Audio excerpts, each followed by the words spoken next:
Hello and welcome to PYQpedia. हम लोग assistant provident fund commissioner के 2012 की पेपर देख रहे थे। हम लोगों ने पार्ट 1 किया था जिसमें हम लोगों ने पॉलिटी, इकोनॉमी, हिस्ट्री के क्वेश्चन किए हैं। हिस्ट्री और general science and computer application के क्वेश्चन कर चुके हैं। ये 50 क्वेश्चन हम लोगों ने किए थे पार्ट 1 में। आज जो हम लोग करने वाले हैं उसमें है ज्योग्राफी। कुछ क्वेश्चन हैं जो ज्योग्राफी एंड इन्वायरमेंट बायोडाइवर्सिटी के हैं। कुछ क्वेश्चन जो हैं वो आपको industrial relation, labour laws and social security पे हैं। करेंट अफेयर्स के कुछ क्वेश्चन हैं, एप्टीट्यूड है और इंग्लिश के कुछ क्वेश्चन हैं। तो उसको हम लोग करेंगे। इसकी PDF आपको मिल जाएगी, टेलीग्राम चैनल पे मिल जाएगी, PYQ_पेडिया। ओके, ठीक है। So let's start the session. पहला क्वेश्चन है ज्योग्राफी का है, ठीक है ना, कि बायोम के बारे में क्वेश्चन है। Biome largest recognisable assemblage of animals and plants on the earth. Biome क्या है? लार्जेस्ट रिकॉग्नाइजेबल असेंबलेज मतलब होता है composition. Okay, composition of animals and plants on the earth is controlled. किससे कंट्रोल किया जाता है? पहला है biological activity, land forms, climate, soil.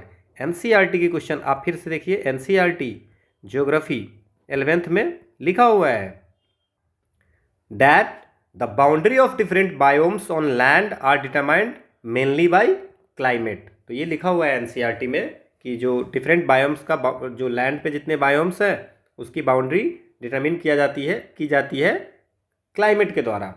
तो आंसर हो गया क्लाइमेट।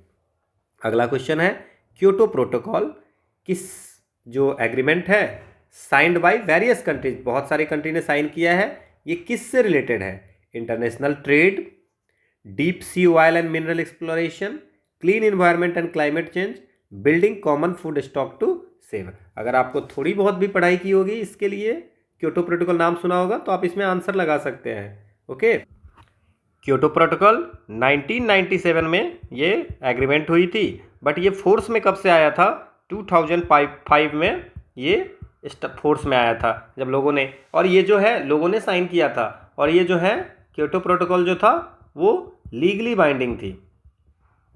ओके, और इसका टारगेट क्या था? To reduce green house gas emission, है ना। ग्रीन हाउस गैस इमिशन को रिड्यूस करने के लिए था। तो आंसर क्या हो गया? Clean environment and climate change. Okay, next question है which of the following can be threats to the biodiversity of a geographical area. किसी ज्योग्राफिकल एरिया का बायोडाइवर्सिटी का थ्रेट्स क्या हो सकता है? ग्लोबल वार्मिंग पक्का हो सकता है, ग्लोबल वार्मिंग तो होगा ही होगा। फ्रैगमेंटेशन ऑफ हैबिटेट्स ये भी होगा। अब फ्रैगमेंटेशन ऑफ हैबिटेट्स क्या होता है? प्रोसेस बाय विच जो लार्ज हैबिटेट्स हैं वो स्मॉल हैबिटेट्स में बढ़ जाते हैं, तो उससे भी बायोडाइवर्सिटी के हैबिटेट्स टू स्मॉल हैबिटेट्स में हो जाते हैं, तो उससे भी खतरा होता है। तो सेकंड भी हो गया। इन्वेजन ऑफ कोई बाहर की कोई ऐसी स्पेसीज है जो पहले नहीं थी वो आ जाती है, तो उससे भी खतरा होता है। तो 1, 2 एंड 3 सही है। प्रमोशन ऑफ वेजिटेरियनिज्म, अगर प्रमोशन ऑफ वेजिटेरियनिज्म, अगर ये वेजिटेरियन सब हो जाए उससे कुछ होगा बायोडाइवर्सिटी से, तो इसमें ये नहीं होगा। तो आंसर क्या हो जाएगा? 1, 2 एंड 3, ठीक है ना। सारे लोग वेजिटेरियन हो जाएंगे, है ना, उससे थ्रेट हो जाएगा, ऐसा कुछ नहीं है। ओके, नेक्स्ट क्वेश्चन है वल्चर जो गिद्ध होते हैं, okay, which were very common in our countryside of fever. कुछ साल पहले वल्चर्स बहुत कॉमन होते दिख जाते थे, लेकिन आज अब क्या हो गया? रेयरली सीन, अब बहुत कम देखे जाते हैं। इसका क्या कारण है? पहला, destruction of their nesting site bye new invasive species, नई कोई बाहर की स्पेसीज आ जाती है जो उसकी जो रहने की जगह है उसको डिस्ट्रक्ट कर देती है, एक ये है। दूसरा, a drug use by cattle owner for treating their disease cattle, ये हमारा सही है। ड्रग ऑनर जो कैटल ओनर यूज करते हैं एक ड्रग डाइक्लोफेनाक, और डाइक्लोफेनाक किस चीज़ के लिए यूज होती है? पेन किलर, ठीक है। तो ये जो है सो आप पेन किलर होती है कैटल के लिए, तो ये जब कैटल खाती है और कैटल की जब डेथ हो जाती है उसको वल्चर खाते हैं, तो उससे वल्चर की डेथ हो जाती है। तो आंसर हो गया a drug use by cattle owner for treating their disease cattle. Next question है, ये इसमें देखना है, ये भी एनसीईआरटी की क्वेश्चन है। और पूछा जा रहा है कि कौन से टाइगर रिजर्व है, कुछ नेशनल पार्क्स हैं, ये कहाँ पे हैं। एनसीईआरटी क्लास 10 की ज्योग्राफी में ये क्वेश्चन है। बक्सा टाइगर रिजर्व जो है वो है वेस्ट बंगाल में। पेरियार केरला में है। सरिस्का राजस्थान में है। और वाइल्ड लाइफ सेंचुरी गुजरात में है। वाइल्ड लाइफ जो है only found in Gujarat, only found in Gujarat, ये सिर्फ गुजरात में ही पाया जाता है। तो आंसर क्या हो जाएगा, फर्स्ट का 3, सेकंड का 4, थर्ड का फर्स्ट एंड सेकंड, फोर्थ का सेकंड। नेक्स्ट क्वेश्चन है, अ कल्टीवेटर हैज अबाउट 2 हेक्टेयर, एक कल्टीवेटर के पास 2 हेक्टेयर जमीन है, रेन फेड है, लैंड है, ओके, विदाउट इरिगेशन फैसिलिटी, अब बारिश भी नहीं है और क्या है कि इरिगेशन की फैसिलिटी भी नहीं है, तो वो किस तरह की क्रॉप को ये ग्रो करेगा। ओके, तो ज्वार है, कॉटन है, अरहर है, पोटैटो में आपको वाटर की ज़रूरत होती है और हमारे पास इरिगेशन की फैसिलिटीज़ में बोला है कि नहीं है, तो ये हमारा होगा नहीं। कॉटन में भी एनसीईआरटी में दिया हुआ है, क्या दिया हुआ है कि पर हेक्टेयर, एनसीईआरटी 12th की एनसीईआरटी में दिया हुआ है कि per hectare output of cotton is high under irrigated condition, जो आउटपुट होगी वो इरिगेटेड कंडीशन में ज़्यादा होगी, तो कॉटन भी नहीं करेगा, तो वो क्या उपजाएगा, jowar and arhar. Okay, next question है, which one of the following statement is true about the red soil, red soil के लिए कौन सी स्टेटमेंट सही है। It is rich in humus, it is rich in potash, it is rich in iron compounds, it derived from volcanic origin. ये answer होगा it is rich in iron compounds. इसमें iron compounds के कारण ही इसका colour जो होता है वो रेड होता है। ओके, ये भी एनसीईआरटी 11th के ज्योग्राफी में दिया हुआ है। रेड सॉइल का कलर रेड होता है because of presence of iron compounds. Okay, और दिस इज द पुअर, और रेड सॉइल जो होता है पुअर इन नाइट्रोजन, फॉस्फोरस और ह्यूमस में और पोटास में पुअर होते हैं। ओके, नेक्स्ट क्वेश्चन है, अब जो हम लोग क्वेश्चन की बात कर रहे हैं वो क्या कर रहे हैं, industrial relation, labour laws and social security पे जितने क्वेश्चन पूछे गए हैं उसके बारे में बात करते हैं। पहला क्वेश्चन कहता है, स्टेटमेंट है, industrial relation is currently more influence by the external market forces than the power play between employers and employee. पहले क्या होता था कि जैसे कि एम्प्लॉयर और एम्प्लॉई के बीच में, अगर एम्प्लॉई को कुछ ऐसा लगा कि आपको जैसे कि प्रोडक्शन रोक दिया, ओके, तो प्रोडक्शन रोक दिया तो फिर एम्प्लॉयर्स उसको मनाने जाते थे, क्योंकि उस कारण से बहुत ज़्यादा इफेक्ट हो जाता था। प्रोडक्शन अगर कम हो गया तो सप्लाई कम हो गई, तो लोगों के पास पहुंच नहीं पाती थी। आज के समय में क्या है कि बाहर से चीज़ें आ जाती है, तो आजकल बाहर जो एक्सटर्नल मार्केट फोर्स है वो ज़्यादा इन्फ्लुएंस कर रहा है रैदर देन कि एम्प्लॉयर और एम्प्लॉई का जो पावर प्ले होता है कि हम बड़े तो हम बड़े, है ना। तो ये सही है, बात सही है।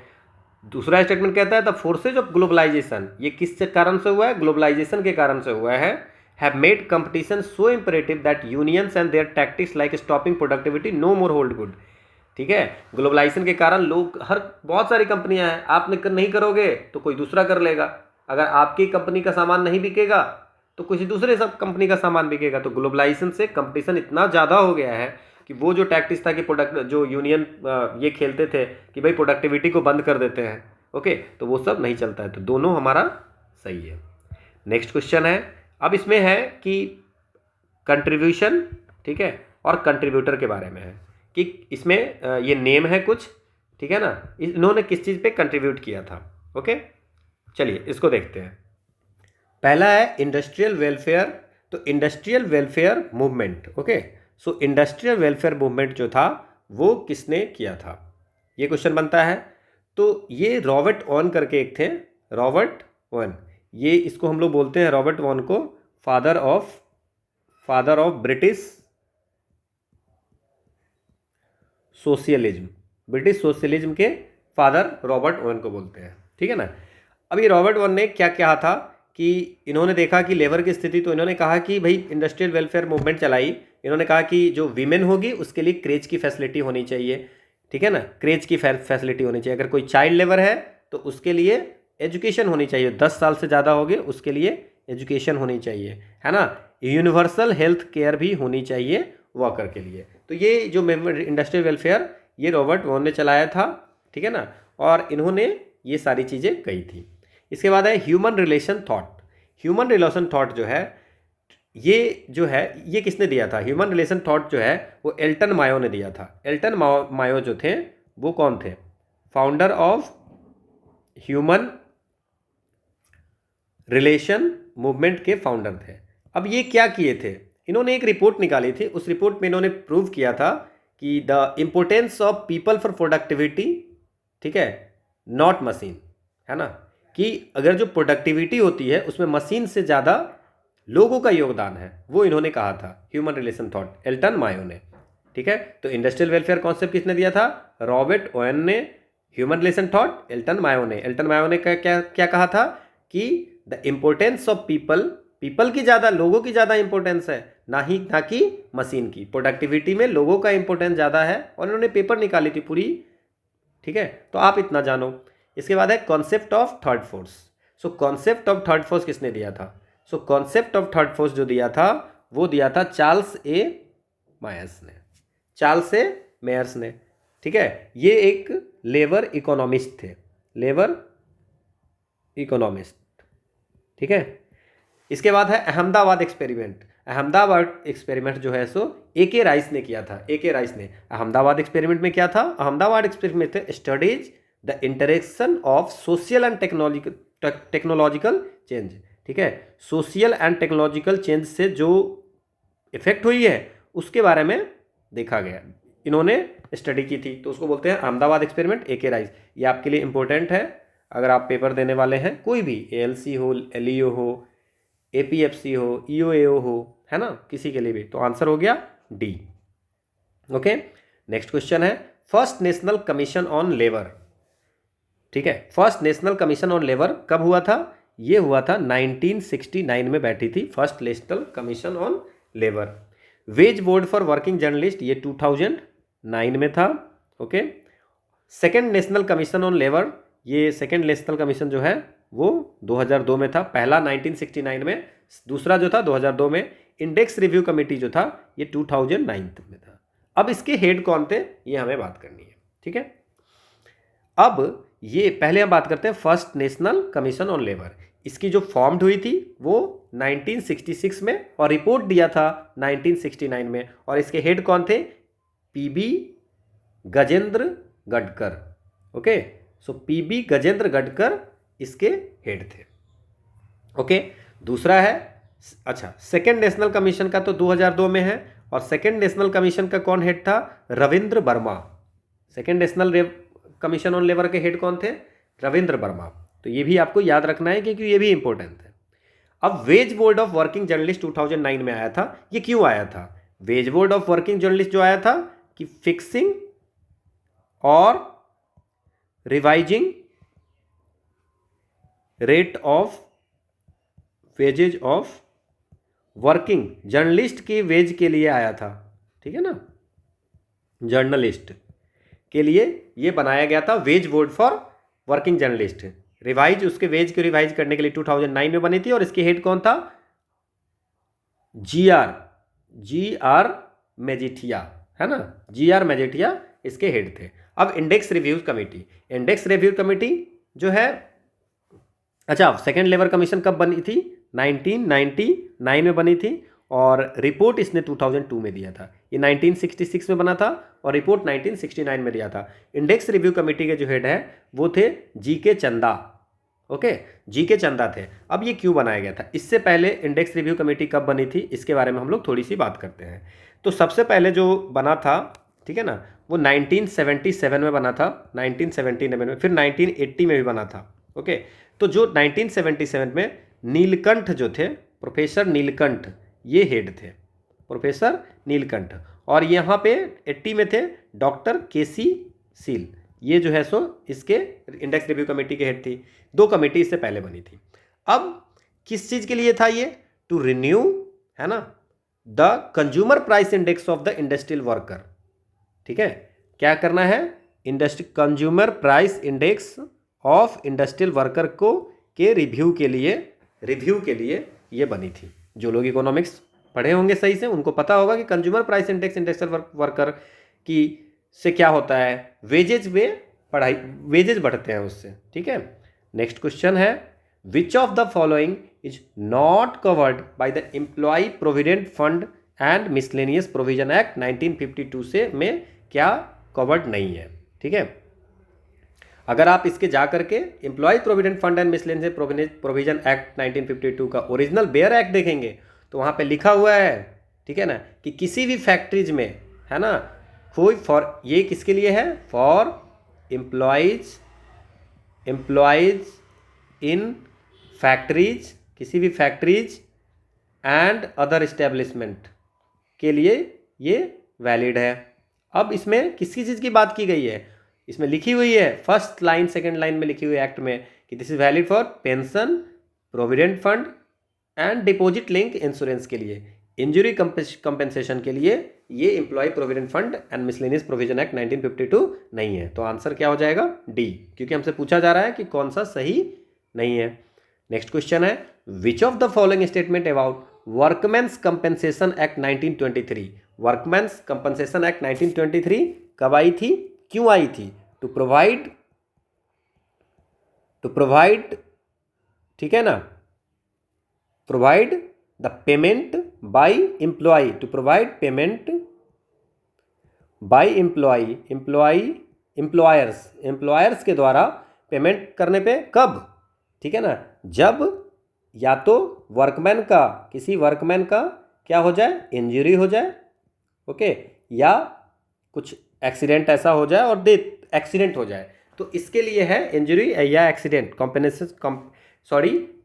Compensation for injury by accident, accident से इंजरी अगर हो जाता है तो आपको उसके लिए ये लाया गया था वर्कमेंस कंपेंसेशन एक्ट 1923, ठीक है। लेकिन इसका बाद में हो गया नाम चेंज और बाद में 2009 में इसका नाम चेंज कर दिया गया employees compensation act in 2009, it's name has been change to the employees compensation act in 2009, okay. Death में नहीं है, it provides maximum compensation in events of death, नहीं, डेथ्स में नहीं है। ऑक्यूपेशनल डिजीज में भी it does not provide compensation, बिल्कुल। ऑक्यूपेशनल डिजीज जो हो रही है, ऑक्यूपेशनल डिजीज मतलब वहाँ पे कुछ ऐसी केमिकल हो या किसी कारण से अगर डिजीज हो रही है तो उसमें भी कंपेंसेशन है, ओके। तो ये बोला it does not provide compensation, तो ये गलत हो गया। सो आंसर हमारा हो गया, इसका जो नेम चेंज हुआ है वो 2009 में हुआ है। अगला क्वेश्चन है, which of the following legislations is comprehensive social security legislation, इसमें कौन ऐसा है जो कंप्रिहेंसिव सोशल सिक्योरिटी लेजिस्लेशन है। अब आप देख लीजिए, the maternity benefit act, the employ state insurance act, the employ compensation act, okay. तो एम्प्लॉय स्टेट इंश्योरेंस एक्ट कब आई थी पता है आपको, 1948 में, ओके। और the employ provident fund and miscellaneous provision ये 1952 में आया था।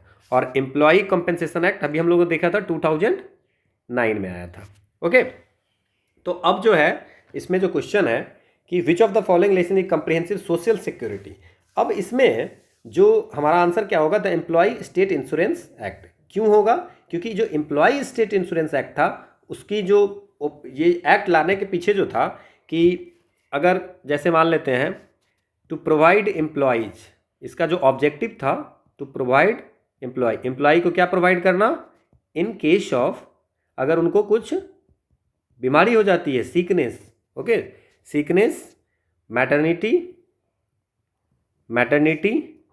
एंड एम्प्लॉयमेंट इंजरी में, तो ये जो है इसको हम लोग कॉम्प्रिहेंसिव सोशल सिक्योरिटी लेजिस्लेशन बोलते हैं, क्योंकि बीमारी हो या मैटरनिटी या एम्प्लॉयमेंट कुछ इंजरी हो तो उसमें इंश्योरेंस की बात हो रही है, तो इसको हम लोग बोलते हैं comprehensive social security legislation. Maternity benefit act ये पर्टिकुलर के लिए है, सिर्फ मैटरनिटी के लिए है, ओके। ये एम्प्लॉयज कंपनसेशन है, ये सिर्फ अगर एक्सीडेंट से इंजरी होती है तो उसके लिए है, ठीक है ना। और एम्प्लॉय प्रोविडेंट फंड ये पीएफ वगैरह के लिए है, हमने पहले देखा था इसको, इस क्वेश्चन को, कि पेंशन प्रोविडेंट फंड इन चीज़ों के लिए है। जो कंप्रिहेंसिव सोशल सिक्योरिटी लेजिस्लेशन है वो है employees state insurance act. Next question है, what is the maximum limit of gratuity payable under the payment of gratuity act 1972। Payment of gratuity act में 10 लाख रुपीज है, तो ये एक्ट प्रोवाइड्स करता है payment of gratuity at the rate of 15 day wages for each completed year, हर साल में है ना, 15 दिन का wage, completed year of service. अगर आप जितने दिन कर रहे हो, अगर आप मान लीजिए कि आप 2 साल सर्विस कर रहे हो तो 30 दिन की जो 15-15 दिन की इस साल की जो वेज होगी उसकी 15 दिन के पैसे, और अगले साल के जो 15 दिन के होंगे जितनी आपकी सैलरी उस समय होगी उससे। लेकिन मैक्सिमम जो अमाउंट है वो 10 लाख से ज़्यादा नहीं होना चाहिए। तो आंसर क्या हो जाएगा, 10 लाख रुपीज़। ठीक है, 50 days wage for each completed year of service. Next question है, the main objective of the minimum wages act 1948, minimum wages is to safeguard the interest of the workers engaged in. किस तरह के worker के लिए minimum wages act लाई गई थी? ठीक है, तो ये जो मिनिमम वेजेज एक्ट आई थी 1948 आई गई थी अनऑर्गेनाइज सेक्टर के लिए। ओके, नेक्स्ट क्वेश्चन है, in which of the following acts housing facility is statutory provision. किस एक्ट में हाउसिंग फैसिलिटी देना एक स्टैट्यूटरी, मतलब कि एक्ट में लिखा हुआ है कि हाउसिंग फैसिलिटी देना है?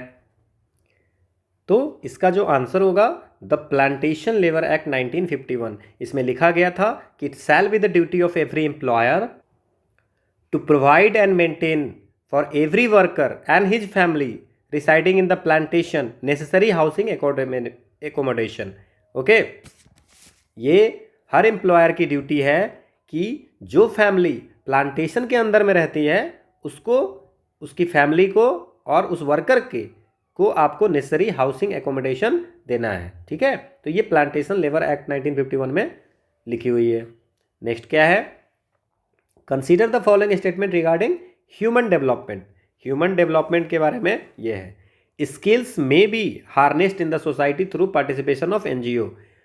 एनजीओ की मदद से आप सोसाइटी में स्किल को ये कर सकते हो, है ना, स्किल इंड्यूस कर सकते हो। Okay,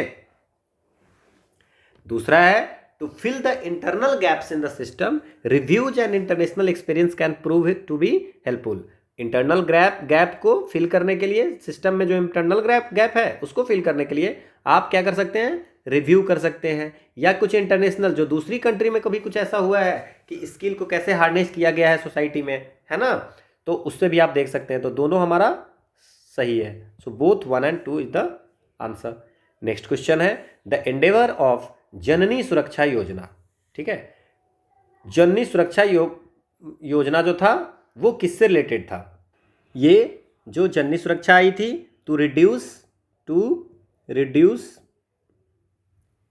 maternal and neonatal mortality.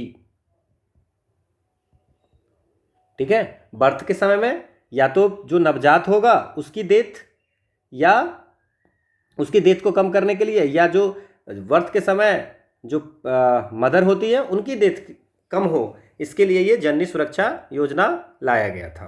ठीक है ना, to promoting institutional deliveries. Okay, कि जा करके हॉस्पिटल में डिलीवरी हो। ओके, घर पे होते हैं तो उसमें प्रॉब्लम्स आती है, तो प्रमोट इंस्टीट्यूशनल डिलीवरी। अब इसके लिए क्या है, ये एक सेंट्रली स्पॉन्सर्ड स्कीम है, सेंट्रली स्पॉन्सर्ड। अब ये सेंटर सेक्टर स्कीम और सेंट्रली स्पॉन्सर्ड स्कीम में क्या अंतर है? ठीक है ना, सेंट्रली स्पॉन्सर्ड जो होता है उसमें बोथ सेंटर एंड स्टेट दोनों, ठीक है ना, फंड देते हैं। ओके, अब इसमें और क्या क्या होता है, provide monetary assistance to the mother to meet the cost of delivery. ये भी सही है, आपको कैश भी मिलती है। कब? Cash assistance for delivery and post delivery के बाद भी मिलती है, तो दोनों सही है। तीसरा क्या है, provide for wage loss due to pregnancy and confinement. ये इसमें जननी सुरक्षा योजना में नहीं है ऐसा कुछ। ये इसके लिए एक स्कीम आई थी, इंदिरा गांधी मातृत्व सहयोग योजना। ये उस समय स्कीम थी एक, इंदिरा गांधी मातृत्व सहयोग योजना, जिसमें जो वेज लॉस जो होती थी प्रेगनेंसी के कारण, तो उसको भरपाई किया जाता था। ओके, तो जननी सुरक्षा योजना जो है सो मैटरनल और नियोनेटल मोर्टेलिटी को कम करने के लिए है। Okay, so the answer is 1 and 2 only.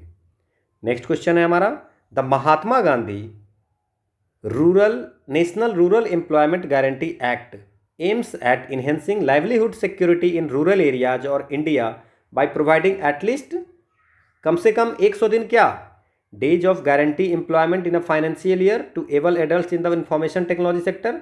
Sector कुछ ऐसा फिक्स नहीं है, तो इंफॉर्मेशन IT सेक्टर में ही है, ऐसा कुछ नहीं है। Days of guaranteed wage employment in financial year, एक पूरे फाइनेंशियल ईयर में 100 दिन की wage guarantee to adult members of rural household. ठीक है, तो ये हमारा यही आंसर होगा। ठीक है, अब ऑप्शन देख लेते हैं। Meals to children of rural, नहीं, महात्मा गांधी जो MG नरेगा है वो मिल्स के लिए नहीं है। 100 employees for rural development scheme in financial year providing at least 100 employees, नहीं, ये भी नहीं है, तो आंसर क्या हो जाएगा? बी। नेक्स्ट क्वेश्चन है हमारा, one of the following government of India programme aims to help build और upgrade dwelling units of below the B poverty line rural families. BPL के लिए कौन सी इसमें है? अब ये क्या है? हेल्प बिल्ड और अपग्रेड ड्वेलिंग यूनिट्स, मतलब घर के लिए। तो घर के लिए कौन सा था? नेशनल सोशल असिस्टेंस प्रोग्राम नहीं, जवाहर रोजगार योजना नहीं, इंदिरा आवास योजना जिसका नाम अब हो गया है प्रधानमंत्री आवास योजना। ठीक है, तो ये आंसर हो गया इंदिरा आवास। ठीक है, नेक्स्ट है, the mid day meal scheme was launch in 1995 with the aim to, mid day meal का क्या एम था? इन्हेंस इनरोलमेंट को इन्हेंस करना, कि अगर हम पढ़ने जाएंगे तो पैसे कहाँ से आएंगे, खाना कैसे खाएंगे, इसलिए हमको अर्न करना पड़ता है। तो बोला गया कि चलो हम बच्चों जो जाएंगे पढ़ने उनका खाना वहाँ मिलेगा, तो इनरोलमेंट बढ़ेगी, रिटेंशन लोग रहेंगे क्योंकि खाना भी मिलता है ना। Attention of primary school children, तो ये सही है। दूसरा है, improve the nutritional status of primary school children, ये भी सही है कि पता नहीं क्या खा करके आते हैं, वो न्यूट्रिशनल है या नहीं है, तो इसलिए मिड डे मील में हम हर दिन कुछ ना कुछ अलग अलग न्यूट्रिशन की देंगे बच्चों को, जिससे कि उसकी न्यूट्रिशनल स्टेटस सही हो। तो ये दोनों सही है, फर्स्ट एंड सेकंड सही है। थर्ड है, improve the habit of reading among rural household, reading की कैपेसिटी बढ़ाना, नहीं, ऐसा कुछ नहीं है इसमें। Encourage the use of tiffin box का यूज करना, ये भी कुछ भी लॉजिकल ही नहीं है। So 1 and 2 is the answer. Next question है, which of the following is not up recommendation of the national cooperative farming advisory board. अब इसकी मैंने रिपोर्ट ढूंढी थी बट हमें मिली नहीं। ठीक है, तो क्या कौन सा इसमें रिकमेंडेशन नहीं है national cooperative farming advisory board के लिए, है ना? For putting cooperative farming on a sounder footing, एक बोर्ड बनी थी, कौन बोर्ड का नाम क्या था? National cooperative farming advisory board, और इसका जो उद्देश्य था कि कोऑपरेटिव फार्मिंग को प्रमोट करना।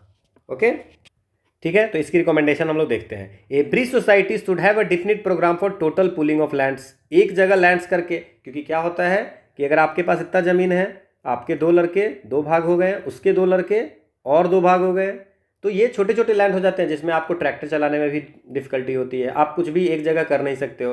तो इसमें इन्होंने सजेस्ट किया था कि हर सोसाइटी में एक प्रोग्राम होनी चाहिए लैंड पूलिंग के लिए, तो ये सही बात है। ओके, दूसरा है, financial assistance should be given only for purchase of new land, नया ज़मीन खरीदने के लिए फाइनेंशियल असिस्टेंस, ये तो लॉजिकल ही है कि ऐसा हो ही नहीं सकता कि कोई बोला होगा, तो नॉट करेक्ट में यही होगा कि आपको लैंड खरीदने के लिए क्यों गवर्नमेंट फाइनेंशियल असिस्टेंस देगी। ओके, स्टेट, तो आंसर तो हमारा बी हो गया। अब दूसरा पढ़ लेते हैं, state government should give priority to revitalisation of the existing society, जो सोसाइटी पहले से है उसको प्रायोरिटी देना चाहिए रिवाइटलाइजेशन करने के लिए, तो ये भी सही है। Joint farming must be practice with respect to all land of the society, और जॉइंट फार्मिंग प्रैक्टिस होनी चाहिए। तो जॉइंट फार्मिंग मतलब कि आपका ज़मीन है, हमारा ज़मीन है, सब मिल करके एक साथ फार्मिंग करेंगे, और जो भी प्रोडक्ट प्रोड्यूस होगी उसके हम लोग जितने जितने ज़मीन है उसके अनुसार से हम लोग रेशियो में डिवाइड कर लेंगे। तो ये सब तो पॉजिटिव चीज़ें हैं, बट ज़मीन खरीदने के लिए पैसा, ये कहीं से भी लॉजिकल नहीं है, और ये हमारा एडवाइजरी बोर्ड ने बताया भी नहीं था, तो आंसर बी हो गया। नेक्स्ट क्वेश्चन है कि how does national rural livelihood mission seek to improve livelihood option for rural poor, कैसे जो NRLM है वो रूरल पुअर के लाइवलीहुड को इम्प्रूव कर रहा है। तो जो ये है NRLM मिशन है वो मिनिस्ट्री ऑफ रूरल डेवलपमेंट के द्वारा लॉन्च की गई है, और इसकी जो ऑब्जेक्टिव थी सेल्फ एम्प्लॉयमेंट एंड ऑर्गेनाइजेशन, जो ऑर्गेनाइजेशन है एग्जिस्टिंग ऑर्गेनाइजेशन या सेल्फ एम्प्लॉयमेंट को इम्प्रूव करना, ठीक है, किसके लिए, रूरल पुअर के लिए। तो क्या हो सकता है, अब इसमें आपको बस तीनों ऑप्शन देखने हैं और आंसर बन जाएगी। By setting up a large number of new manufacturing industries and agri business centre in rural area. Rural area में नई मैन्युफैक्चरिंग इंडस्ट्रीज क्यों खोलेंगे भाई, हम सेल्फ एम्प्लॉयमेंट की बात कर रहे हैं, तो मैन्युफैक्चरिंग इंडस्ट्रीज खोल के उसको लेबर थोड़ी ना बनानी है, ठीक है। तो एनआरएलएम का जो मिशन है वो क्या है, सेल्फ एम्प्लॉयमेंट को बढ़ावा देना या जो ऑर्गेनाइजेशन चल रही है उनको इम्प्रूव करना। तो पहला तो हो गया गलत। दूसरा, by strengthening the self help group and providing skill, बिल्कुल स्किल देंगे जिससे कि वो सेल्फ एम्प्लॉयमेंट कर सकेगा, ओके, या जो ऑर्गेनाइजेशन रन कर रहा है उसको और अच्छे से रन कर पाएगा। तो दूसरा सही हो गया। तो पहला गलत है और दूसरा सही है, तो आंसर तो बी हो जाएगी। लेकिन हम लोग थर्ड पढ़ते हैं, by supplying seeds fertiliser diesel pump sets and micro irrigation equipment free of cost to farmer. ये फार्मर को फ्री ऑफ कॉस्ट देंगे, ऐसा कुछ भी इसमें है नहीं, फ्री ऑफ कॉस्ट तो कहीं भी नहीं है, ओके। तो ये आंसर हो जाएगा बी। अगला क्वेश्चन, ओके, सो नाउ अब जो हम लोग करने वाले हैं वो है करंट अफेयर्स। अब ये क्या है कि बेसिकली जो करंट अफेयर्स के क्वेश्चन थे ये 2012 के अकॉर्डिंग थे, ठीक है। तो इस पर बहुत ज़्यादा डिस्कस करके कोई बेनिफिट है नहीं, बट फिर भी हम थोड़ा सा इसको देखते हैं किस टाइप के क्वेश्चन पूछे जाते हैं, ओके। उस टाइप में उसमें अभी के रिलेटिव जो होगा वो आप कर सकते हो, ओके। तो पहला क्वेश्चन क्या है, the regional project by name CASA 1000, उस समय न्यूज में रहा होगा, central Asia south Asia 1000, funded by world bank, किसके द्वारा फंड किया गया था, world bank, pertains to the, किस फील्ड में था, okay, the eradication of HIV AIDS, roads and building, electricity, eradication of illiteracy. ये कासा 1000 था, ठीक है ना, वो किस चीज से रिलेटेड था, तो ये जो था वो था इलेक्ट्रिसिटी के लिए। ये ताजिकिस्तान एंड किर्गिस्तान, ठीक है ना, ये था, इसमें क्या था, ताजिकिस्तान और किर्गिस्तान ये सप्लाई करेगा सरप्लस इलेक्ट्रिसिटी किसको, अफगानिस्तान और पाकिस्तान को सरप्लस इलेक्ट्रिसिटी क्या करेगा, ट्रांसफ़र करेगा, उसके लिए था। सो कासा 1000। नेक्स्ट क्वेश्चन है, who won the golden boot award in the recently concluded UEFA euro 2012। तो अभी हम लोग क्या बात करेंगे कि ये 2020 का बात कर लीजिए। तो 2020 में उस समय जो बने थे वो फर्नांडो टोर्स को स्पेन को मिला था, बट अभी जो मिला है वो गोल्डन बूट 2020 में रोनाल्डो को मिला है जो कि पुर्तगाल का है, ओके। तो 2020 का हम लोग याद रखेंगे। नेक्स्ट क्वेश्चन है, पर्सन और कंपनी। अब स्टीव जॉब्स किस कंपनी से थे, एप्पल से थे, तो ये आपको पता होगा, ठीक है, एप्पल, ये तो सबको पता होगा, स्टीव जॉब्स एप्पल, तो ए का 2 हो गया, तो ये दोनों ऑप्शन तो ऐसे ही कैंसिल हो गया। अब क्या है कि इसमें क्या है, शेरिल सैंडबर्ग जो थी वो फेसबुक की थी, ये फेसबुक के थे, ये जो शेरिल सैंडबर्ग थी वो फेसबुक थी। लैरी पेज जो था ये को फाउंडर ऑफ गूगल है, को फाउंडर ऑफ गूगल के को फाउंडर हैं, तो लैरी पेज जो हो गया वो गूगल से रिलेट कर देंगे, सी का 1, ओके। और रॉस लेविंसलॉन जो है वो क्या है, तो रॉस लेविंसन जो है वो याहू के थे, तो उस समय के लिए थे, तो उस समय का इंपॉर्टेंस था। सो the answer is 2413, okay. Next question है, ये कुछ बुक्स दिए हुए हैं और ऑथर दिए हुए हैं। पहला बुक है राहुल द्रविड़ टाइमलेस स्टील, दूसरा बुक है एन एसेज समर, एसेज मतलब ऑस्ट्रेलिया की समर, इस टाइप की बुक है। सचिन ने 100 नाउ, ठीक है ना, 100वां शतक, और ओपनिंग अप माई ऑटोबायोग्राफी, ठीक है।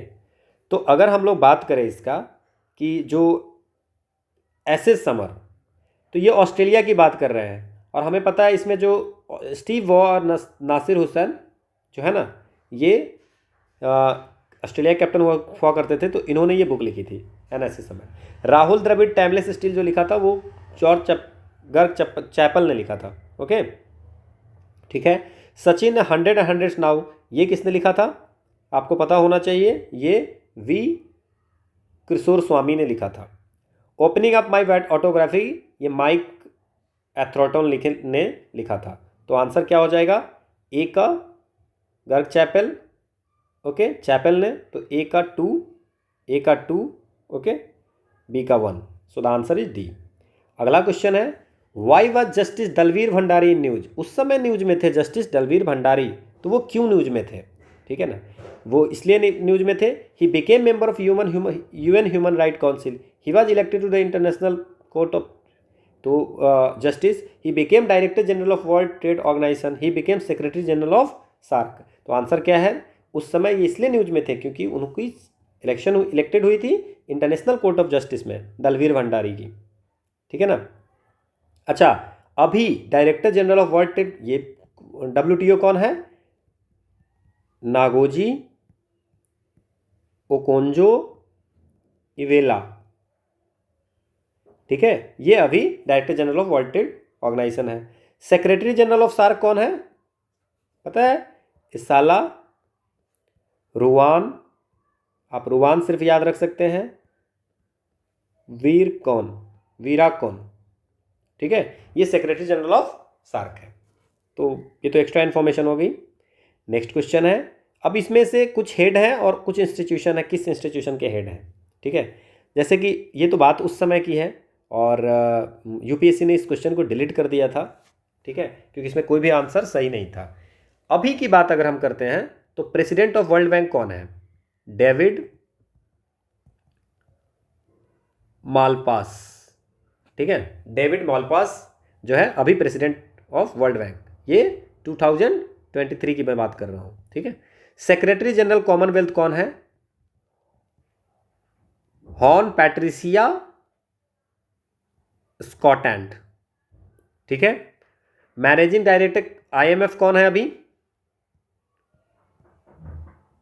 Kristalina Georgieva.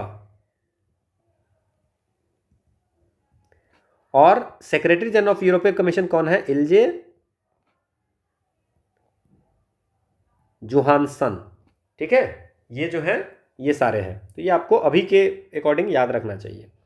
नेक्स्ट क्वेश्चन है, 3 state which have human development index higher than China. ये उस समय का था, उस समय की रिपोर्ट में, तो मैं इसके बारे में कुछ इन्फॉर्मेशन आपको देता हूँ। और उसमें जो पूछा था कि तो कौन से 3 स्टेट ऐसे हैं जिसकी चाइना से ज़्यादा ह्यूमन डेवलपमेंट इंडेक्स है। अब ये जो ह्यूमन डेवलपमेंट इंडेक्स है, इसके बारे में कुछ इन्फॉर्मेशन बता दूं मैं, कि ये जो निकाली जाती है वो UNDP के द्वारा निकाली जाती है। पहला ये हो गया, और इसमें 3 डायमेंशंस होते हैं, 3 डायमेंशन, 3 चीज़ें देखी जाती हैं। पहला है हेल्थी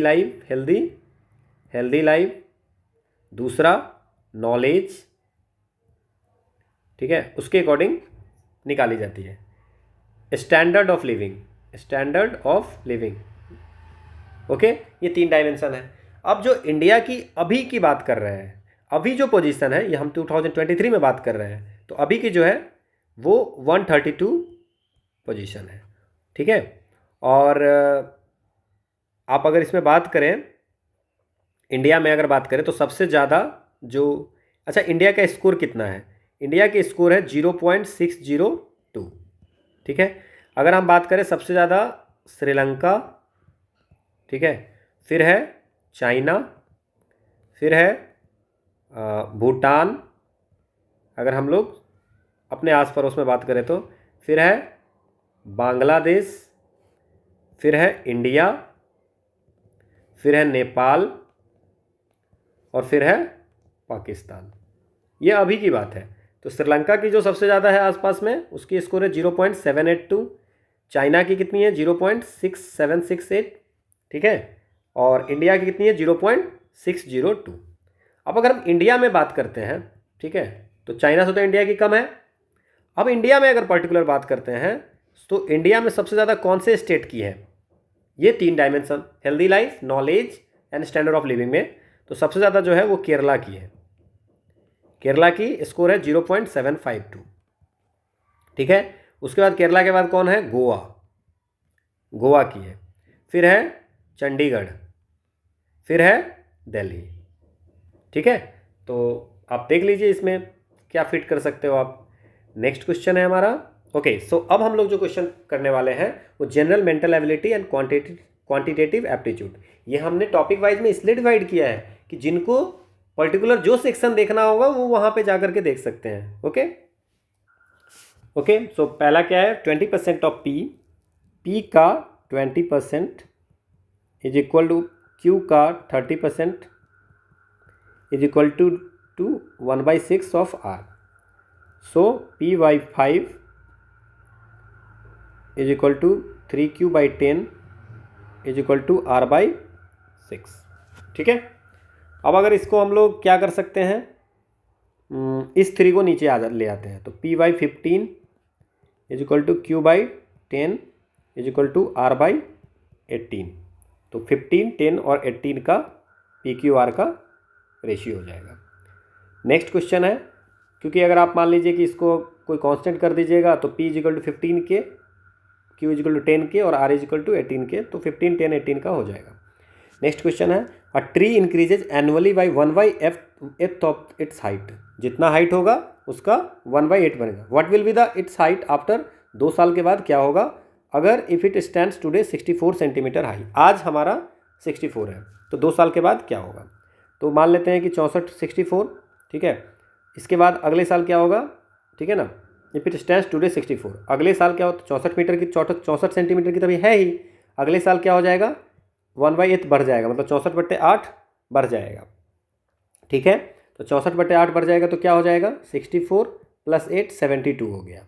ठीक है, अगले साल क्या हो जाएगा, तो फर्स्ट ईयर में ये हो गया फर्स्ट ईयर में।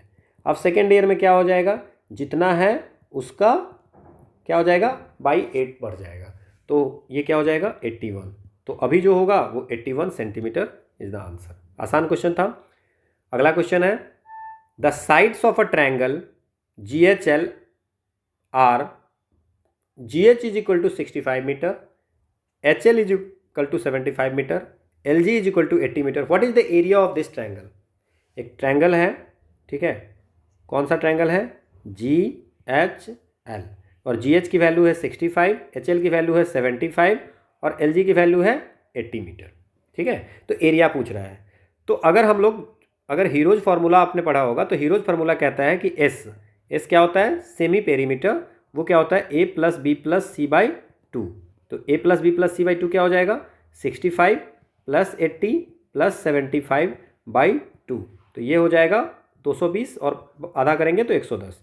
और हीरोज फार्मूला क्या कहता है कि एरिया जो होगा वो क्या होगा S × S - A S - B और S - C।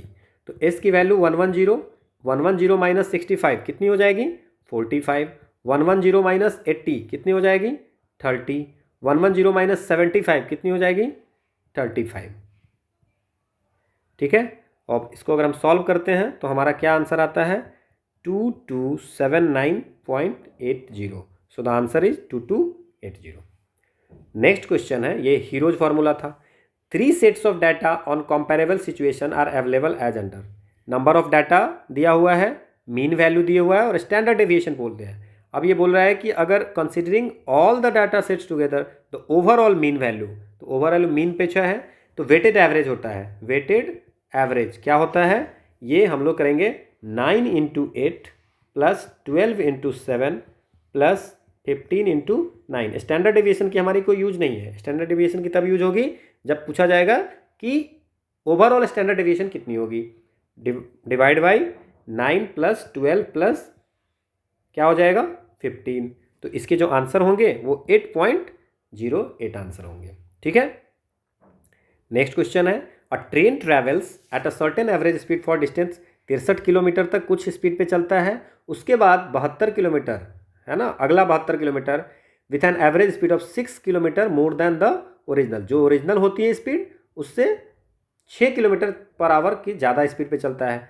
तो टोटल टाइम टेकन जो है वो 3 घंटे लगते हैं जर्नी में। तो what is the original average speed of the train. अब मान लेते हैं कि ए है, ए से अगर बी पे जाने के लिए हमें कितना है 63 किलोमीटर है और बी से सी जाने के लिए 72 किलोमीटर है। तो अब इसमें अगर हमें x किलोमीटर/आवर की स्पीड पकड़ा है तो यहाँ पे 6 किलोमीटर ज़्यादा, तो x + 6 किलोमीटर/आवर से स्पीड चल। अब टाइम जो होगा दोनों में सेम ही होगा, तो टोटल टाइम जो होगा वो टाइम टू ए से बी जाने में जो टाइम लगेगा और मतलब टोटल ए से सी जाने में जो टाइम लगेगा वो ए से बी और टाइम बी से C. Okay, so speed is equal to distance by time और time is equal to distance by speed. तो यहाँ क्या हो जाएगा 63 बाई एक्स, ये 3 घंटा लगा, प्लस 72 बाई एक्स प्लस 6। हम जब इसको सॉल्व करते हैं तो हमारा आंसर आ जाएगा 42 किलोमीटर पर आवर। ये क्या करेंगे, x इंटू एक्स प्लस 6 और यहाँ हो जाएगा x plus 6 into 63 plus x into 72 is equal to 3। तो इसको सॉल्व करेंगे, है ना, क्वाड्रेटिक इक्वेशन में, तो 42 किलोमीटर पर आवर आ जाएगा। नेक्स्ट क्वेश्चन है हमारा, an iron rod of 1 centimetre diameter दिया हुआ है और 8 सेंटीमीटर लेंथ भी दिया हुआ है। तो आयरन रॉड होगा, ठीक है, तो इसकी डायमीटर दी हुई है 1 सेंटीमीटर, तो हाफ सेंटीमीटर इसकी रेडियस हो गई। अब इसकी जो लेंथ बता रही है वो बता रही है कि 8 सेंटीमीटर इसकी लेंथ है। अब इससे क्या कर रहा है, एक वायर बनाया जा रहा है 18 मीटर लेंथ का, जिसकी थिकनेस यूनिफॉर्म होगी। तो थिकनेस क्या होगी, तो अब इसमें मान लेते हैं कि आयरन रॉड है, तो ये हो गया एक तरह से सिलेंडर, ठीक है। अब इसमें क्या है, तो वॉल्यूम ऑफ सिलेंडर और जो वायर होगी उसकी, तो दोनों की वॉल्यूम जो होगी वो सेम होगी। तो पहले का वॉल्यूम हम जानते हैं, सिलेंडर की वॉल्यूम होती है पाई आर स्क्वायर एच, तो पाई और आर क्या हो जाएगा 1/2 का स्क्वायर, ठीक है, इंटू 8 सेंटीमीटर लेंथ है। इसकी वॉल्यूम इज इक्वल टू क्या हो जाएगा, पाई, हमें पता नहीं है कि ये जो वायर बनाई गई है उसकी थिकनेस कितनी है, तो हम लिख देते हैं आर स्क्वायर, मान लेते हैं उसकी थिकनेस आर स्क्वायर है और आर है। अब क्या है, इंटू 18 मीटर है तो हमको सेंटीमीटर में कन्वर्ट करनी है, 1800 सेंटीमीटर, पाई से पाई कैंसिल हो गया। ओके, सो क्या हो जाएगा इसमें 1/4 इंटू 8, तो ये हो जाएगा 2 is equal to R square into 1800। So R square is equal to हो जाएगा 1/900, ठीक है। सो आर की वैल्यू 1/30 हो जाएगी और हमसे पूछा जा रहा है थिकनेस, तो थिकनेस क्या होगी, अगर मान लीजिए इसकी थिकनेस तो क्या हो जाएगी 2 इंटू आर, थिकनेस ये है, ठीक है ना, तो इसकी भी ये होगी, तो 2 इंटू आर, तो 2 इंटू 1/30 हो जाएगी थिकनेस, तो क्या हो जाएगा 1/15 सेंटीमीटर, ठीक है। So the answer is 1/15 centimetre. अगला क्वेश्चन है, a 60 metre long train, 60 metre लंबा ट्रेन है, travels at a uniform speed of 72 kilometre per hour, 72 kilometre per घंटे से चल रही है। It passes non stop along, 600 metre platform को ये पास करती है, ठीक है ना। What is the elapse time for the train to entirely clear the, पूरे प्लेटफॉर्म को क्लियर करने में कितने टाइम लगेंगे। तो इस टाइप के क्वेश्चन में पहले हमें सेकेंड्स है, मीटर में दिया हुआ है, 60 मीटर ट्रेन है 600 मीटर, तो सबसे पहले तो 72 किलोमीटर को हम लोग क्या करते हैं, कन्वर्ट कर लेते हैं मीटर पर सेकंड में, 5/18 से करते हैं, तो 20 मीटर पर सेकंड इसकी स्पीड हुई। अब स्पीड इज इक्वल टू क्या होता है, डिस्टेंस बाय टाइम होता है, और हमें क्या निकालना है, टाइम निकालना है, तो time is equal to distance by speed. अब क्या है कि अगर मान लेते हैं कि ये प्लेटफॉर्म है और यहाँ से अगर ट्रेन पास कर रही है, ठीक है, तो टोटल डिस्टेंस जो पास करेगी आप खुद सोचिए कि तब होगा जब यहाँ पे ट्रेन आ जाएगा, ठीक है। तो टोटल डिस्टेंस कितना हो जाएगा, ये ट्रेन प्लेटफॉर्म की जो लेंथ होगी, ठीक है, डिस्टेंस कितनी हो जाएगी 600 मीटर की प्लेटफॉर्म, और जो ट्रेन की लेंथ होगी, तो ट्रेन की 60 है, डिवाइड बाई ये 20 हो गया, तो 660/20, तो क्या हो जाएगा 33 सेकेंड इज द आंसर, ठीक है ना। अगला क्वेश्चन है, train A is 75 metre long, travels at a speed of 54 kilometre per hour, ठीक है, मीटर है और 1 किलोमीटर पर आवर में है, तो ट्रेन ए का पहले हम लोग स्पीड निकाल लेते हैं, तो 54 इंटू 5/18, तो ये क्या हो जाएगा आपका 15 मीटर पर सेकेंड। अब क्या है, दूसरा एक ट्रेन है, बी ट्रेन है, ठीक है, तो ए ट्रेन हो गया, बी ट्रेन है 125 मीटर लॉन्ग है, 125 मीटर लॉन्ग है और 36 किलोमीटर पर आवर से चल रहा है, तो 36 गुने 5/18 इज इक्वल टू कितना हो जाएगा 10 मीटर पर सेकेंड। 5/18 से क्यों कर रहे हैं, पता होगा आपको, किलोमीटर का 1000 बाई और सेकेंड का 3600, तो ये डिवाइड करते हैं तो 5/18 आता है।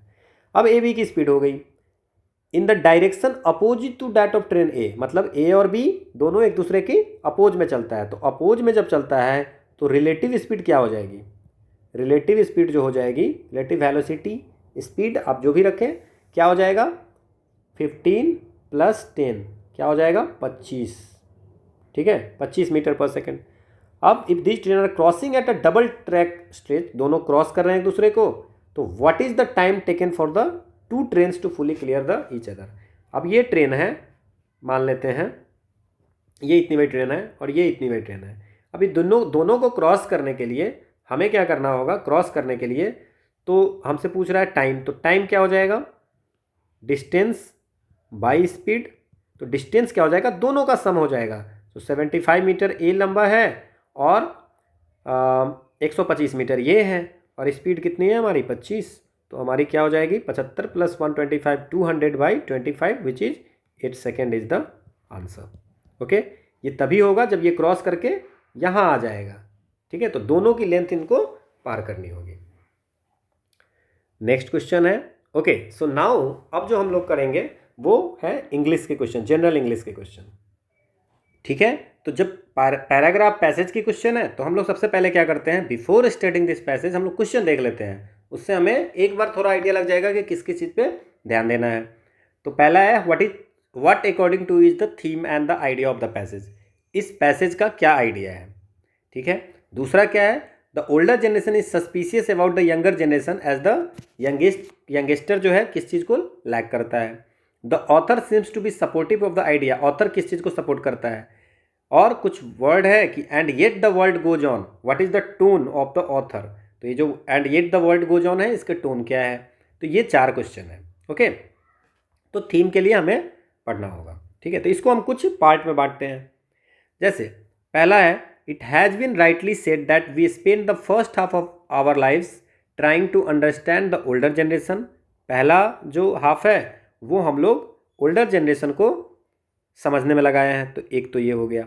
दूसरा है and the second half trying to understand the younger generation, पहला हाफ जो है हम लोगों ने ओल्डर जनरेशन को समझने में लगाया है, ठीक है, और दूसरा हाफ जो है यंगर जनरेशन को। तो हम इसको मान लेते हैं, एक इसको मानते हैं। दूसरा क्या है, इसको हम लोग ऐसे बांटते हैं पार्ट बाय पार्ट में। दूसरा है, youth has always felt somewhat exasperated, है ना। एक्सैस्परेटेड का मतलब क्या होता है, एक्सैस्परेटेड का मतलब ये होता है ग्रेटली एनॉयड, एंग्री, है ना, एनॉयड विथ एज, जैसे से एज बढ़ती है तो वो एनॉयड होते जाते हैं। And age has always been suspicious of youth, okay, age has been always suspicious of youth with their natural ebullience and impatience. A majority of you people are keen to act and learn on their own rather than to be guided by the experience of their elders. हम में से बहुत ज़्यादा लोग हैं, ठीक है, वो क्या करते हैं, हम लोग अपने से सीखते हैं, अपनी गलती से सीखते हैं, अपने काम से सीखते हैं, rather than कि किसी एक्सपीरियंस से हम लोग सीखें। The older people being more at home with words rather than with action, और जो ओल्डर पीपल होते हैं वो, ठीक है ना, एक्शन कर नहीं सकते हैं तो बोलते ज़्यादा है, ठीक है, ऐसा लिखा हुआ है। Often make noises about the problems of youth, हमेशा ये कहते रहते कि आज के यूथ की ये प्रॉब्लम है। In every generation old men are found shaking their hoary heads and waxing nostalgic about the good old age when young people knew better and so due reverence to age and tradition. Older people क्या कहते हैं, क्या होता है कि हर generation में जो old man होते हैं वो ये कहते रहते हैं कि हमारे ज़माने में ऐसा हुआ था, हमारे ज़माने में चीज़ें सही थी, अब खराब हो गया है, ओके, ठीक है।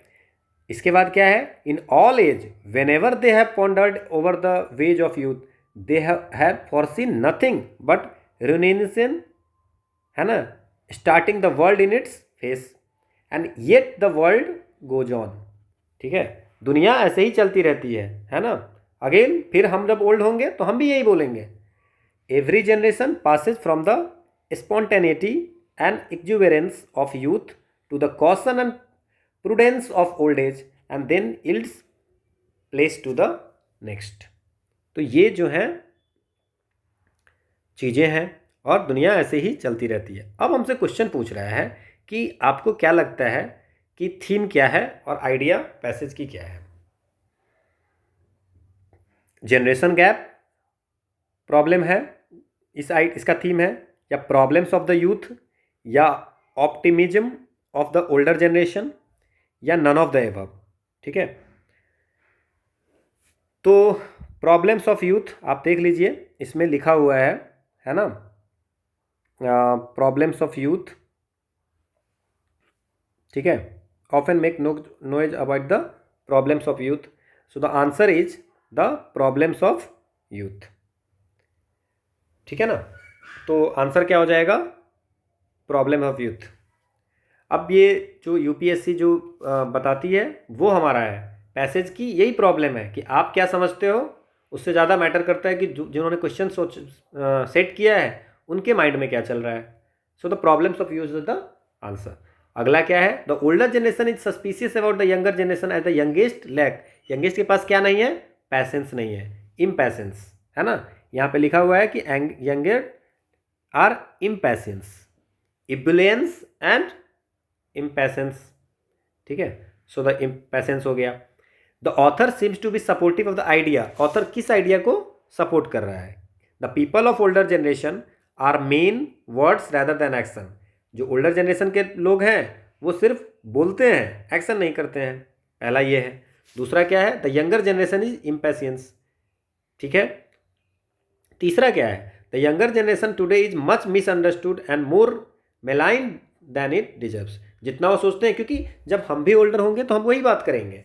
ठीक है, तो इसका क्या मतलब, जब वो जो आज बोल रहे हैं ओल्डर, वो भी जब यंगर थे तो वो यही करते थे। ठीक है ना, तो जो लग रहा है एग्जैक्ट मीनिंग वो होगा, the younger generation today is much misunderstood and more maligned than it deserve. जितना डिजर्व करते हैं उससे ज़्यादा मेलाइंड है।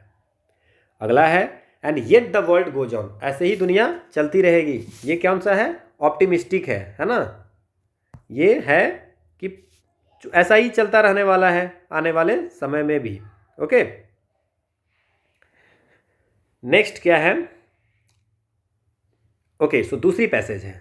अब दूसरी पैसेज में किस टाइप के क्वेश्चन है, the author feels that the practice of bribery is there because there are willing bribe givers. Okay, bribe के बारे में है। Who according to the author is more responsible. Bribe में who according to the author should be punished, किसको punish किया जाना चाहिए, और सबसे ज़्यादा करप्ट कौन है। ठीक है ना, तो ये 3-4 क्वेश्चन है, तो अब इस पर बात करते हैं। Who deserves more severe punishment, कौन सबसे ज़्यादा पनिशमेंट डिजर्व करता है। पहला, अब ये तो क्वेश्चन हो गया, तो सबसे ज़्यादा पनिशमेंट यूपीएससी डिजर्व करता है। अब क्या है, वन हु गिव ब्राइब्स और the one who takes them. जो ब्राइब देता है या जो ब्राइब लेता है, कौन सबसे ज़्यादा, ये है। ठीक है, the common practice of bribery is possible because there is someone who is ready to pay money for illegal action और decision in his favour. Bribery इसलिए चल रहा है, घूसखोरी, क्योंकि कुछ लोग हैं जो पैसा देने के लिए तैयार है इलीगल चीज़ों के लिए कि उनके डिसीजन में फेवर हो जाए। नहीं तो अगर देने के लिए तैयार नहीं हो तो how can one demand a bribe. ठीक है, the bribe giver tempts others to be corrupt and thus demoralise our national character. बोला कि इसमें कह रहा है कि ब्राइब गिवर जो है वही करप्ट बनाते हैं लोगों को। Even Jesus Christ fearing the power of temptation had said lead me not into temptation. ठीक है, a bribe giver is generally moneyed and influential. Bribe giver ही सबसे ज़्यादा इन्फ्लुएंशियल है, क्योंकि ये पूरा ब्राइब गिवर को ही दोषी ठहरा रहा है। ठीक है, ठीक है, तो on the other hand one who demands bribe does so because of his poor circumstances arid compulsion. जो ब्राइब का डिमांड करता है उनके कुछ सर्कमस्टांसेज होते हैं जिसके कारण वो डिमांड करते हैं। Hence one who gives bribe should be awarded more severe punishment because he exploits the weakness of poor. ठीक है ना, तो इसलिए जो लिखा गया, जिसने लिखा है ऑथर, वो कह रहा है कि जो गिवर है उसको सीवियर पनिशमेंट देनी चाहिए। Giving and taking bribe happens in a more vicious circle which can continue only because of money. सिर्फ पैसे के कारण वो चलता रहता है।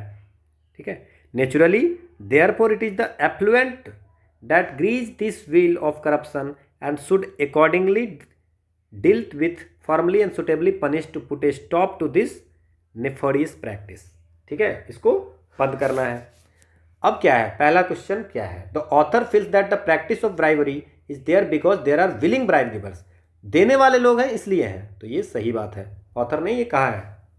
अगला क्या है, who according to the author is more responsible among the following. Author ने ब्राइब गिवर को ज़्यादा रिस्पॉन्सिबल माना है. Who according to the author should be punished more severely, the bribe giver. ठीक है, तीनों में आंसर ब्राइब गिवर ही है. ओके, अब क्या है, who according to the author is more corrupted. सबसे ज़्यादा करप्ट कौन है, आवर सिस्टम. नहीं, ऐसा कुछ नहीं बोला है ऑथर ने. The person who demands bribe, जो ब्राइब का डिमांड करता है वो करप्ट, उससे ऐसा कुछ नहीं बोला है. The affluent who exploits the weakness of the poor, ये बोला गया है कि यही जो है, ठीक है, मोर रिस्पॉन्सिबल है. अब देख लीजिए, it is the affluent that grease this wheel of corruption and should accordingly the dealt with firmly and suitably, है ना. ओके, सो द आंसर हो गए सारे. अब जो क्वेश्चन है, वो क्वेश्चन जो है वो क्या है, a judgement made before all the facts. ये हमारा पैसेज के क्वेश्चन खत्म हो गए. अब इंग्लिश के कुछ क्वेश्चन आ रहे हैं. A judgement made before all the facts are known must be called, उसको क्या बोलेंगे, ठीक है ना.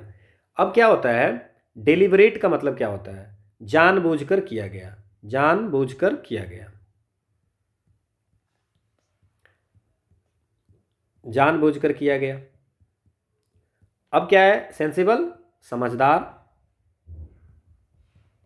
अगर आपको मीनिंग पता होगा तो आप कर सकते हो. प्रीमैच्योर, असामयिक, असामयिक. या प्रीमैच्योर को हम लोग बोलेंगे बिफोर ऑल द फैक्ट्स. ठीक है, हार्श का मतलब हो गया कठोर. अब आप समझिए कि ये जो लाइन कह रहा है वो क्या कह रहा है, a judgement made before all the facts are known, बिना सारे फैक्ट जाने हुए कि जजमेंट कर दिया, ठीक है ना, तो उसको बोलेंगे प्रीमैच्योर. बिना फैक्ट जाने हुए आपने जजमेंट कर दिया तो प्रीमैच्योर हो गया. अब क्या है, which of the following pairs of word expresses the same relationship as. Elusive का होता है कैप्चर. अब इल्यूसिव का मतलब क्या होता है, ठीक है, इल्यूसिव का मतलब होता है कि मायावी कह सकते हो आप, या आप कह सकते हो कि हाथ में ना आने वाला. और कैप्चर में क्या हो गया, पकड़, क्या हो ना, कब्जा करना, है ना, मतलब पकड़ा जाना. तो इल्यूसिव हो गया, मायावी क्या हो गया, पकड़, जैसे हाथ में जो ना आने वाला है उसको कैप्चर, पकड़ लिया. तो अब इसमें क्या होगा, sensible, decide, head strong, controlled, ये होगा. हेड स्ट्रॉन्ग क्या होता है, देखो, हेड स्ट्रॉन्ग जो होता है ये हार्ड टू कंट्रोल्ड. इसको कंट्रोल, नियंत्रण में डालना बहुत ही टफ है, तो इसका कंट्रोल्ड हो गया. और इल्यूसिव का क्या हो गया, हार्ड टू कैप्चर. इसको कैप्चर करना बहुत ही मुश्किल है, तो उसका कैप्चर हो गया. तो headstrong, hard to control, तो कंट्रोल हो गया. ठीक है, तो ये हमारा हो गया. नेक्स्ट क्या है, choose the word which is the nearest opposite to the meaning of the underline. जो अंडरलाइन वर्ड है इसका नियरेस्ट अपोजिट क्या होगा. I wish I could pursue my study. Pursue का मतलब क्या हो गया, जारी रखना. काश मैं अपनी पढ़ाई जारी रख पाता, है ना, कंटिन्यू, है ना. तो इसका पूछ रहा है अपोजिट, तो कंटिन्यू का डिसकंटिन्यू. एबंडन का मतलब परित्याग, रिस्ट्रेन का मतलब नियंत्रित करना, और डिटर का मतलब रोकना. ठीक है, तो डिसकंटिन्यू. अगला है, which of the following option is the closest in meaning to the word circuitous. Circuitous का क्या होगा, सर्किटस का मतलब होता है घुमावदार, घुमावदार. तो अगर मान लीजिए इसका क्या क्लोजेस्ट मीनिंग पूछा है तो घुमावदार मतलब indirect. Okay, so this is the, okay, so this is the 2012 के जो APFC के पेपर थी. ये आपको हेल्पफुल है इन्फोर्समेंट ऑफिसर वाली एग्जाम के लिए भी, ALC के लिए भी ये आपको हेल्पफुल है. इसके आप इंडस्ट्रियल रिलेशन के क्वेश्चन कर सकते हो. और UPSC की जितनी भी एग्जाम होती है, अगर आप उसकी सारे क्वेश्चन अगर आप एप्टीट्यूड का कर लेते हो तो आपको लगभग उसी टाइप के क्वेश्चन रिपीट करती है. ओके, सो इसकी PDF आपको टेलीग्राम चैनल पे मिल जाएगा, या आप वहाँ पे कोई क्वेरी भी पूछ सकते हैं. अगर आपको कोई मैथ्स की क्वेरी है तो आप उस पर मैसेज कर सकते हो, फ़ोटो खींच के भेज सकते हो, हम आपको वो सॉल्व करके प्रोवाइड कराएंगे। Okay, so this is all about 2012। अब हम लोग जो बात करने वाले हैं नेक्स्ट वीडियो में 2015 की, जो भी क्वेश्चन पूछे गए हैं, कितने क्वेश्चन पूछे गए थे, क्या वेटेज थी, और फिर हम लोग उसको सॉल्व करेंगे। So thanks for watching. और फिर से मैं यही कहूँगा कि कोर टॉपिक पे ज़्यादा ध्यान दें, रैदर दैन कि आप एक करंट अफेयर्स पे ही ज़्यादा फोकस कर रहे हो, या आप लेबर लॉ पे ही सिर्फ फोकस किए जा रहे हो। तो आप कोर टॉपिक पे ज़्यादा ध्यान दें for EO, AO and APFC। So thanks for watching.